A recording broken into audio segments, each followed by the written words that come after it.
أعوذ بالله السميع العليم من الشيطان الرجيم بسم الله الرحمن الرحيم السلام عليكم ورحمة الله وبركاته. I'm happy to come and to talk after Mufti Mustafa Tariq. We have been in touch for a long time, and I really think that it's a voice for us in Europe that once again reminds the people that the Muslim presence in Europe, it's not a new phenomenon, something which is a very old reality. And as he said, the European identity and the European history and the European memories are not or couldn't be what they are if we deny the Islamic factor in building, shaping, contributing to the European identity. And as a voice coming from Sarajevo, with all what happened over the last years and the massacres there, we all heard, of course, about Srebrenica, but before this, the situation was sad and difficult. We should learn from history, and we should learn from what is happening and what happened in Eastern Europe. We were asked to talk about Khilafah and the absence of Khilafah, and I will come to this. Just two things that I wanted to tell you, because I meet you very often, I come here, and there are two things that I wanted to tell you. And it's also related to what was said right now. We started a work, and you might remember that 2 or 3 years ago I came talking about a radical reform and working on usul al-fiqh and this relationship between ulama and nusus, the scholars of the text and the scholars of the context, working together and trying to promote something which is a better understanding of our challenges. And we started a center on the Islamic legislation and ethics, trying to come and to bring together ulama and nusus, the people who are working and the scholars who are working on the text, and scholars who are specialists in 11 fields.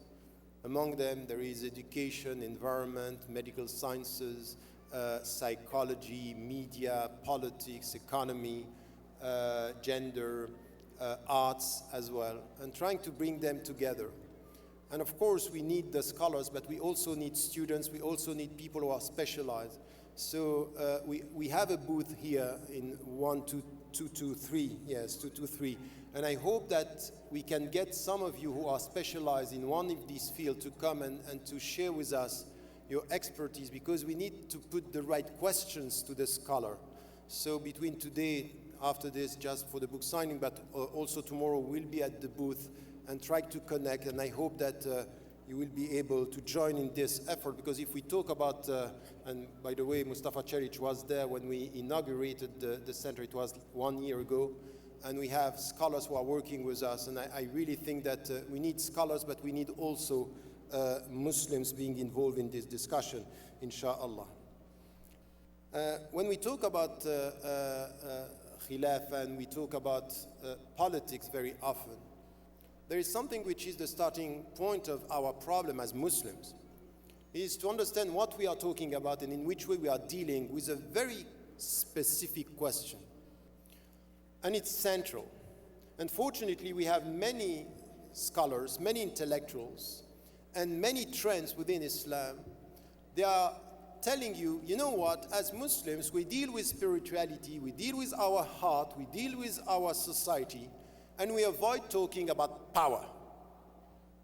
And in fact, the problem that we have, that avoiding talking about power sometimes gives us a wrong idea of what power is. So we have head-on to deal with power and to say, what is power? What are we talking about? Because if we avoid talking about power, some are going to reduce what power is to something which is a political structure. It's only the state. The state is not an end. The state is a means to something which is beyond. But we need to get it right. So, for example, when we speak about spiritual power, it's also something which is important. Spiritual power, the spiritual power is not an end. it's a means for something else, which is at-taqarrub. It's to be close to Allah. It's to love Him. Our spiritual power here is measured by the way we love Him, and we are loved by Him. But if we avoid talking about power as something which is a means towards something which is a higher end, we end up transforming the means into an end. So we have to talk about this, and we'll see that many of our problems are based on the wrong understanding, the wrong translation of what power should be. And to avoid talking about power, it's wrong. It's wrong even when we deal with the West. Wrong when we deal with China or India and other civilizations, and even when we talk with our own reality as Muslims. We are, for example, saying there is no church and no religious authority that is structured in Islam, and that's right. But by not talking about this, we end up having some scholars and some councils and some people creating, without telling us what it is, a kind of a religious power, organized or disorganized, and we don't know how to deal with this. This is why today the Muslims are facing a religious authority crisis, a crisis of authority in what we deal with our religious references. So we need to deal with this in a way which is an in-depth study and a critical assessment of what we talk about when we speak about power. So the starting point is to avoid reducing power to political structure. It's also something which we have very often. By avoiding some terms, some are taking the concepts and the terms and reducing them to something which is not exactly what it was. Today, for example, we have a word. We know about what the West is saying and doing with al-jihad, with sharia and all these words, but even with Salafiyya. Salafiyya is not what we are talking about now. Some have colonized the concept and say Salafiyya is what we think is Salafi, and very often they reduce it into something which is literalism, Salafiyya al-harfiyya, which is not this. The first companions of the Prophet ﷺ, they were min as-salaf as-salih, with an open mind and courageous and open to be full of creativity with all thoughts and all challenges of their time. It's not to be literal with the text, it's to be faithful to the text, courageous with the world. This is a salaf. It's not to have this understanding. And as we are avoiding talking about this, we accept new reductive definitions, and that's a problem. And it's exactly the same with power. We don't talk about it, and we have people now telling us, you know what, democratia is not in the Quran, so there is nothing like democracy in Islam, there is nothing like elections, there is nothing like, we have a very narrow, very superficial understanding of what a political structure should be. Why? Because we reduce, we are very superficial and reductive with the text and not deeply understanding the context, the realities of our time.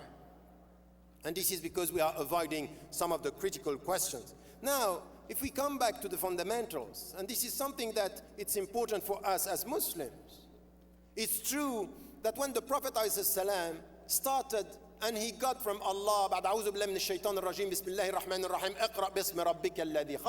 meaning by this, read in the name, he was himself isolating himself from the people. He was trying to get what? Truth and intimate spiritual power. And Allah subhanahu wa ta'ala told him, come, read. Read in the name of the Creator, in the name of your Lord. Meaning what? In fact, when you are going to come back to them, you left them to find the truth. You go back to them with the truth, but you need to be powerful. And this power is what? The power of knowledge. The power of knowing Allah, knowing Him and knowing what He's going to send to you. Inna sanulqi alayka qawlan thaqila. This is going to be heavy, but this is your power. And be careful because they are powerful. وَلَوْلَا أَن ثَبَّتْنَاكَ لَقَدْ كِدْتَ تَرْكَنُ إِلَيْهِمْ شَيْئًا قَلِيلًا. If we were not going to give you this to be firm and to be constant and to understand, you would have been going astray. You would have followed them. So what is this? The Quran is your light, the Quran is your power, if and only if. You don't only have it in your mind, but it's the light of your heart. So this power, it's very important. Why? Because you are going to resist people who are going to attack you, and these people are powerful. They were powerful, and they are still today powerful. You are not dealing with people, and you know this. But once again, get it right. Where is your power? And Allah subhanahu wa ta'ala told the Prophet ﷺ, and for us to know that first is to the very understanding of the Quran and the very understanding of this light that you have to have in your heart. Why? Because the Quran is not only to be read, it's to be understood. And not only to be understood, it's to be implemented. And not only to be implemented, to be faithful to it every day of your life. This is what is your mission on earth, is just to be close to this. And this is the very meaning of power when you are going to face power. Because if you come with truth, people will understand that what you want is more power. What was the answer that they gave to the Prophet ﷺ? The answer that they gave him was, you want money, you want women, you want everything you want, we are ready to give it to you. Why? Because they were scared about their power. So for us, this is also very important, because this is the starting point of our understanding in a society where in religious terms we are not in majority, is to get it right from where our power should come, and the very understanding of this. But there is also something here which is important. The Prophet ﷺ, he left Mecca and he arrived in Medina. And the first thing that he did, and we know this, was to build a mosque. To build a mosque had two meanings. The first one was that for Muslims to know what is the center and what is the direction, a mosque is essential. A mosque is the visible sign of your faith. In fact, the visible dimension of your spiritual power.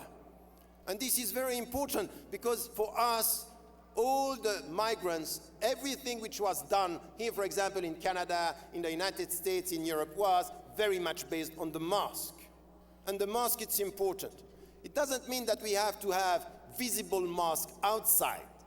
We need to have active mosques inside. So it's not because we are building big mosques that it means that we are powerful. No, you assess the dimension of the mosque on its activities inside. How it's managed, how it's promoted, and how it's connected to the surrounding society. So this is the dimension of mosque, and the spiritual dimension is something which also has to be clear. Your faith is your power, but this has to be visible. And this is why I'm telling you, in the West, you have voices now telling you the people around you, they don't like your visibility, and some scholars are saying, be invisible. You should do exactly the opposite. You should be positively visible. With your presence, your faith, and the way you are active, as you heard from Dr. Amr Khalid before, what he was saying about this visibility that we need to have. It's this kind of visibility, and this is power. We don't have a central power, but we have power in our hearts and power with our institutions. Institutions are critical. We need to institutionalize the Muslim presence in the West. By all means mosques, universities, schools, organizations, solidarity organizations, everything that is helping us to be here and to have institutions doing the job. Now, this is something which is important. And the third dimension of power that we need in the situation where we are now, that we have to think about, it's something which has to do with our intelligence, our understanding, our creativity. And intelligence is very much to get it right from our relationship to the surrounding society. When you are in a society, and why, for example, you know the Prophet ﷺ was known as Rawama al-Kalam.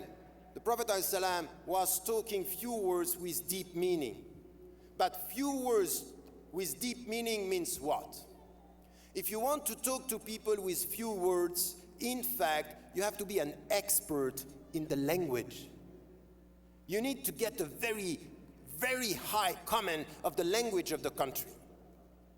And this is something which is the power of the Arabs. The Prophet ﷺ within. Why the Quran was so powerful? Because it's the mastery of the language. Now why the Prophet ﷺ was so powerful? Because he has his heart with Allah, as in intelligence with the world, and his tongue between the Quran and the world.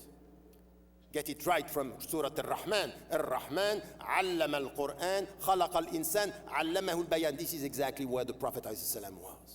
علم القرآن خلق الإنسان علمه البيان. He has the power. ومن آياته خلق السماوات والأرض واختلاف ألسنتكم وألوانكم. This is something which is important. This intelligence is that you need to get the languages.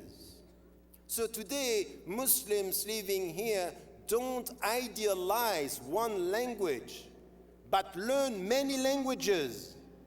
So it's good to know Arabic, but it's good to know English and to know European languages. Get the language.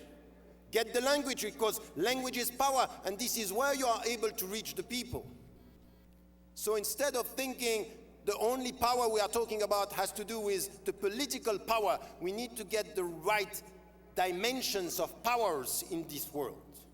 And in the world of communication and media, words, images, creativity have meanings that we need to get today. This is why we should be creative. And even the Quran, once again, the scholars, when they were saying, you start with the surah at that time, this was very strange for the people. But A'udhu Billahi Minash Shaitan Ar-Rajim, Bismillahir Rahmanir Rahim, Alif Lam Mim. This was not known, and Alif Lam Mim attract your attention. It means it's a way of communicating. We need to get this as something which is important, and not to be obsessed with political power, to get all the powers that at the end are also political. You are a political, social agent in your society if you know how to talk, if you know how to be able to produce culture and creativity. This is also political power, not in the way it's reduced today to something which has to do with being a president or being a minister. The fourth dimension is, you know, the Prophet ﷺ, when he arrived in Mecca, in Medina, he was dealing with the mosque, but the second area that he reformed was the market. And the market means that today you are completely out of the real power in this country if you don't get right what is happening today. Do you really think that all the power that are deciding of the future of the United States, for example, in Canada, are political powers? You know that's not true. Economic power is critical. You deal with the Middle East now, and everything which has to do with the Middle East is behind the scene, has nothing to do with only who is president, who is going to be president, or who is going to be the prime minister. Oh, that's true that it's important, but behind the scene is the economic power, which is so important. Economic power are critical. The Prophet ﷺ arrived in Medina and he changed the rules of the market. This is where there is power. And the relationship with Muhajirun wal Ansar had to do also with the way they were dealing with economy. It's brotherhood not only the heart, from heart to heart, it's from money to money, from goods to goods, deeds to deeds. This was it. So we need to get that right as well. Is today, where are you in this picture? Where are you in the economic assessment of your presence as Western citizens, Canadian citizens in this country? This is why we have to push, but not to do, not to enter the world of economy with one obsession, because this is also something which is completely wrong. Some people think Islam is going to show its power. The Muslims are going to show the power of Islam if we do as good as them. And what is as good as them is if we make as much money as them, as much interest and benefit and profits as them. That's not what we are trying to get. We need to try to never to avoid profits, but with ethics, as Mufti Mustafa Cherish was saying. It's something which is the ethical distinction is not to do as good as you in economic terms, is to be good in economic terms and right in ethical terms. So it might be that the end that we have less, but this is honest, this is right. Some today are saying, look, we are going to go to Islamic economy and we want to do as much money as them. We want Islamic schools, we want exactly the same selective process as them. So what is the point? We are here to reform a philosophy, not just to change the words. It's not to put Islamic economy, I am making money. Islamic schools, I'm making good students who are the first and have no solidarity towards the last. That's not our Islam. So you have to be very much in economy, but with this ethical distinction. This is power, the power of ethics in economy. And by the way, today is becoming a fashion. Now some people are understanding we are so close to crisis and catastrophes that some people now are transforming ethics into fashion. We want to transform ethics into policies, which is the way we have to be involved in the whole process. This is where you should be. You know, it's not enough. Dr. Amr Khalid is telling you, you have schools and education we don't have and we didn't have in Egypt, in the Muslim majority countries. That's true. But at the end, it's not only to ask you to be educated. We have to ask ourselves much more than that. It's not only to be educated. Education and to be educated is a responsibility. What are you doing with your education? Are you using this education to be agents of change or just integrated, absent, and visible citizens? Ask yourself, are you the added ethical value using the means that you got here for ends that you have coming from your religion and your spirituality, the universal message of Islam? So this is also something which has to do with power and the way we deal with power. And as I said, the Prophet ﷺ was dealing with this. The last dimension, you know, studies have been done on schools. And we very often, as Muslims, we think everything has to do with schools. Schools are very important. I remember once that I was talking to some people who are involved in schools, and they were saying the problems that we have with schools is that we are doing a good job within the Islamic schools, but when the kids are outside, we have problems with two areas. First, the parents is problematic because the parents think that as it is an Islamic school, they are not responsible anymore. And the second is the environment.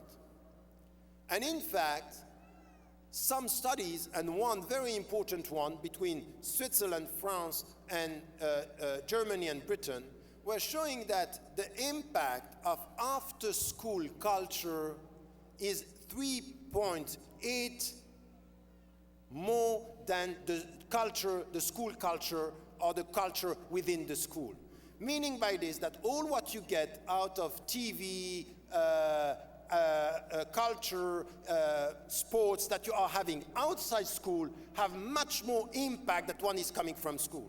It doesn't mean that we don't have to care about schools where we are transmitting knowledge. But we need to care about what is the power of the environment, what is happening around the schools, what is happening in the daily life. And this is the global culture we are talking about. So you might prevent your kids from getting bad things in school. Now, what about after school? What about the culture? What about this alternative culture? What are we giving to our young and not so young? Because very often when we talk about this, we talk about the teenagers.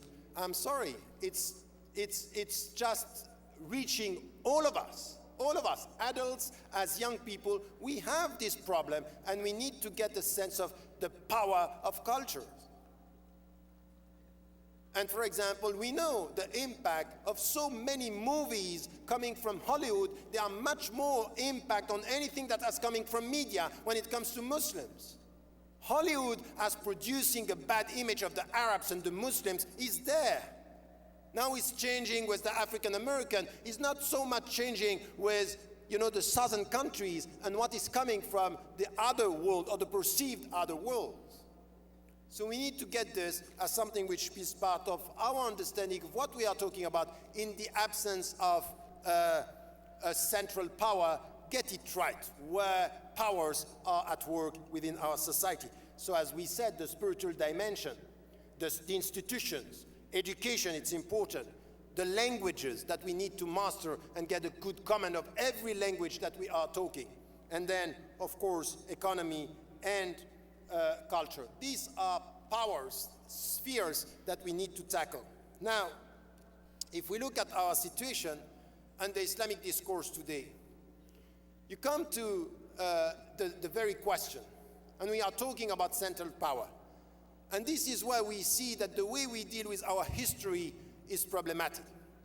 Many Muslims, and even now in the way we deal with our tradition, is we come back to the Islamic history and sometimes we are idealizing the past.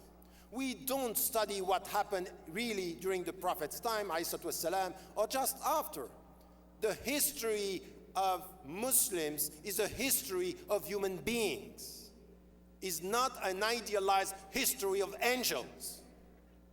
We were not and you are not angels. Just look at if we were now to write the history of the Muslims in Canada. Would it be the history of angels living in Canada? I'm sorry, you are not. Many mistakes, many wrongdoings, many failures. That's the reality. And many competitions, many struggle within, many insults, many battles of ego. This is our history, and it was the same in the past. So we better get a better understanding of the past, a better study of what was the past, and to stop idealizing. For example, people are coming, what they want for us today. Look at what is happening in all these countries that are unsettled, in Tunisia, in Egypt, in Syria, in Libya, in Yemen, in Jordan. And you listen to some of the discourses. Some of the people are not today, maybe not the majority, but they have the power of nuisance. They can just unsettle the whole process by telling us, by doing what? Islam is based on the way we have to duplicate in history what was done in Medina.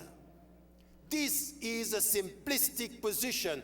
What we have to take from the Prophet ﷺ is the way he was dealing with the Quran and the principles, not to try to duplicate today. We need to get the right understanding of the principles, not to try to duplicate the models. I keep on repeating this. Models are historical, principles are universal. Don't try to export models. But even in our understanding, we can say that the Salafiyya al-Harfiyya and those people who are saying this, once again, we have to respect, and we can respect. It's a question of debating our diverse or contradicting interpretations. But at the end, this perception that we need to come with some Muslim telling us today, you know what, we are not going to succeed if we are not creating an Islamic state that is exactly the same as it was at that time. I said the problem is that you might be faithful to the principles of the text, but you are completely out of touch of the reality of the universe. There is one text that you don't know how to read, and this is the text of the world. You don't know how to read the universe. You don't know how to read history. So now to come back with our involvement in our societies here and there, it's very much to get with the principles and to understand where we have power in order to contribute. And this is what I would say in the book Radical Reform. I allocated one chapter on this, which is the power of counterpower. It's not to be obsessed with power, but to use our counterpower as a driving, contributing force to change things wherever we are, and especially in the West. Not only in the West, by the way.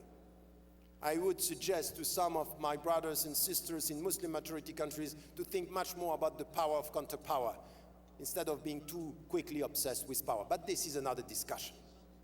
Even here is where we are talking about when we talk about the power of counterpower. So where we have to work, once again, and especially here, it's in these fields that I was mentioning, and just to say something about all these fields where there is a power in the counterpower that we are promoting. The first one is, of course, knowledge. And as we are in the West, we really need to understand this, that knowledge is power. Let us gain more and more power, not only from our religious tradition, but power and knowledge from all the traditions that we are facing now. You are here in this country to get as much knowledge as you can from all the other traditions, all the other philosophies. So this is where you need to get this as something which is part of your education as Western Muslims. So this education is also to be able to deal with your environment, to be able to deal with your society, and to be able to deal with the people. This is also something where, as Muslims, when we are dealing with the cultural power, the world culture, we need to work in between two things. First, to be able to be critical towards the cultures of some Muslim majority countries that happen to be countries of origin. But now, once again, now we have to stop talking about Canadian Muslims, or American Muslims, or European Muslims, as if always we are talking about your countries. That's over. Now your countries are your countries here. These are countries of origin, and sometimes we are importing from them some bad understanding and cultural behavior that are not Muslims, that are not Islamic. So this understanding for us is to be critical towards the cultures that were the cultures of our parents, and at the same time trying to find a way to resist to the world culture in what is unethical in the world culture. So we are in between these two cultures, and we need to try to find our way. How? With the power of the Islamic principles, we can take from different cultures and build something which is a new understanding of our presence. And this is not by being isolated. Once again, I really think that the people who are telling us today that, for example, the spiritual life of Muslims, our spirituality is to be on the margin of our societies, are not doing a service to the Muslims today. We need to be powerful, but in the middle of the struggle for our recognition as Muslims and as people providing this society with spiritual meanings and meanings that have to do with the human dignity. This is where we have to do. This is where we have to be, and this is what we have to do. So this is education and our presence.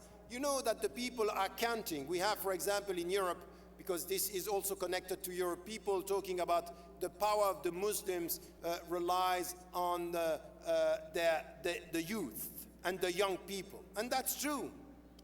That's true. Just go to mosque and just you have it. You can get it.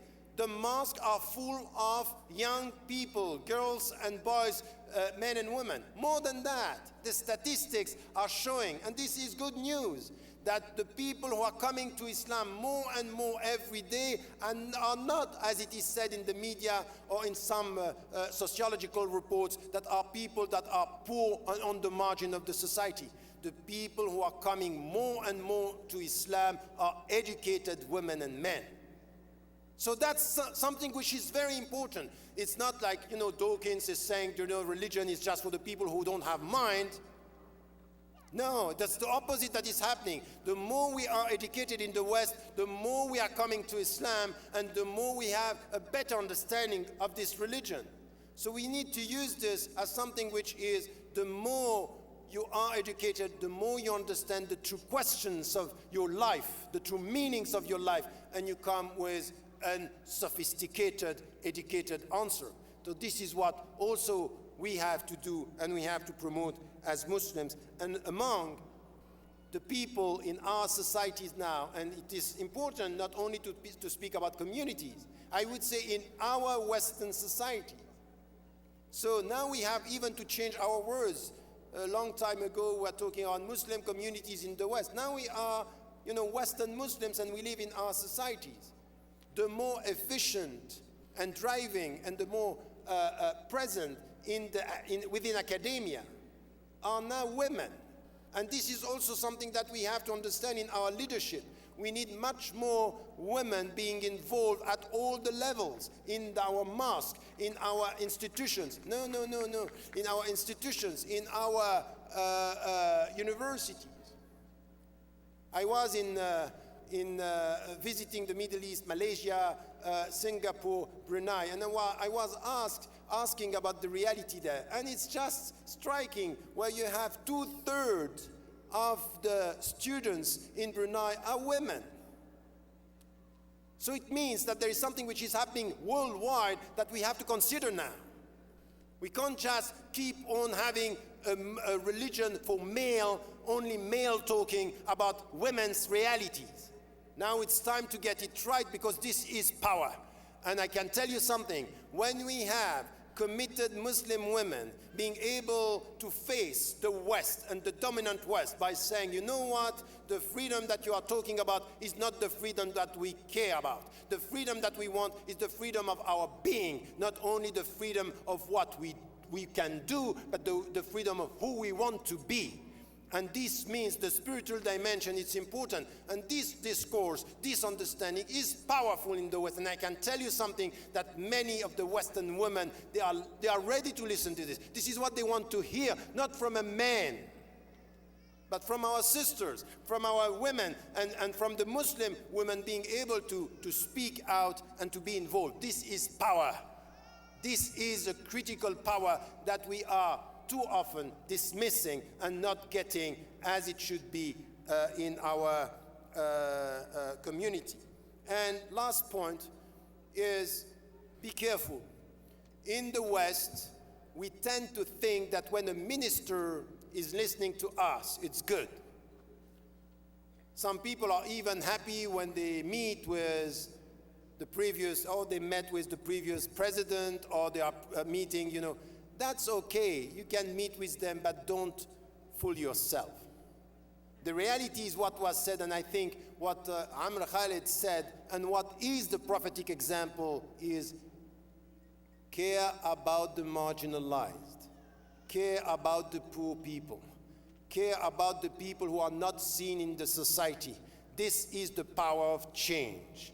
The power of people who are not happy with the system, the power of people who are unjustly treated, the power of those who today are in jail without having done anything, and we forget, the power of people who are mistreated by the system, the power of those who don't have the equal opportunities in schools, the power of the people in this society who are the native, for example, the native Canadian, the native American, the African American, the Latinos, or for us exactly the same, the poor people, the immigrants. How come you, Canadian Muslims or Canadian citizens, you can now have the Canadian passports and you don't care about the way immigrants are treated at the borders of the country? How come is it possible that you are here, you take the money, you have your salary, and you don't care about justice in this society? That's not us. That's not the ethical presence. And this is power. It's the power, the counter power coming with ethical stand on justice, ethics, and dignity. This is where we have to do, this is where we have to be, and this is what we have to do as citizens in this society. And I would say that instead of dreaming of a central power, let us work on all these fields where power is effective, where we need to get this right as Muslims, and I think that this is part of our understanding. And a last point dealing with this is also what you said, Mufti Mustafa Cherish, about our understanding of Sharia. Don't let the people define the words for you. Sharia is not what is said by some marginal trends. Sharia is not what is said by the Tea Party or the neoconservative in the States or in Canada. Sharia should be defined by ourselves, and I think it's quite important for us to get that right also, because definition is coming very often from the dominant, and we should not let this be defined by others than ourselves. So also you have to be equipped to use the right words, to use the right definitions, and to be clear as to your objectives. And don't don't be obsessed with political power. Political power is one means among others. Let us work on the means that we have, that are handy, that are here, that this is what we can do, and then, inshallah, we can be quite powerful in this society. One word, just to last week or 2 weeks ago, I was visiting the States, and then I heard what was said here in Canada, and with all these rumors about Muslims and connections. Can I tell you something? I met some people that were facing problems with administrations. And these are people that I trust, that I love, that they have done anything, nothing. They are straight and they are trying just to be right. And they are facing problems. Can I just ask you something with your heart and with your mind? It's just to pray for them. And the best thing that you can do for people who are now unjustly treated is just, I keep on repeating this word because I think that this is one of the main challenges for Western Muslims. Please be courageous. Please be courageous. Just a bit of courage. Just a bit of courage. Those people who are speaking about Sufism in order to avoid dealing with power and dealing with the society, I don't like this. The history of Sufism is people standing up. The Sufi, no. The Sufi, they were ready to sacrifice their life in the name of truth. The people of Sarajevo, the people that I like, the people that I respect, were not the people who hide, were hidden and just they came afterward. No, they stood up. So if you want to be just fair to Islam, please, just a bit of courage, just a bit of speaking the truth, and don't let the people being, just that's not normal. That's not us. So we are criticizing power, but we don't know how to face power. أفضل الجهاد كلمة حق أمام سلطان جائر. Remember this. This is for Sufi, this is for activists, this is for Muslims, this is for men, this is for women. The best resistance, the best way to reform your society is just to be courageous enough to say the truth. It doesn't mean to say it with aggressivity or to attack people, but just in a calm way, with your heart at peace. And al-Wafa, when he was saying something which is, I'm sorry, al-Wafa, we heard with Dr. Amr Khalid before, is just to be faithful and loyal. Be loyal to the people who helped you. Be loyal to the people who educated you. I'm sorry. I'm very sorry. But we have some scholars. No scholar in the world is always right. You have people who are right and wrong. And there are scholars, I learned from them so much, and I don't agree with all what they are saying, but I learn, I have at least to show respect. And to have some people, for example, denying the respect that we need, for example, to Sheikh Yusuf al-Qardawi. Yusuf al-Qardawi, no, he's not 100% right. And I said it to him straight away. We disagreed on many things. But the first one who is coming to tell me that we are not going to respect him because the West is demonizing him, I would say, you lack of courage. That's not right. This is not our religion. Say, I don't agree with you on this, and I agree with you on that. Because at least he was the one who was saying to the West, you may disagree with the means of the Palestinians, but you will never get peace if you keep on supporting a country that is killing the Palestinians. You are not going to be at peace with yourself and with history if we keep quiet with this. Please a bit of courage and be loyal with your scholars. Be loyal to your leaders, who now some of them are in house arrest. And when I went to see one of us last week, he told me they all disappeared. Out of courage, now you can pray Allah. Not to give you only patience immediately, but to give you courage till the end of your life. If you can ask Allah for something, patience now and courage till the end. حتى يأتيكم اليقين, which is death. والله أعلم وأعلى, والسلام عليكم.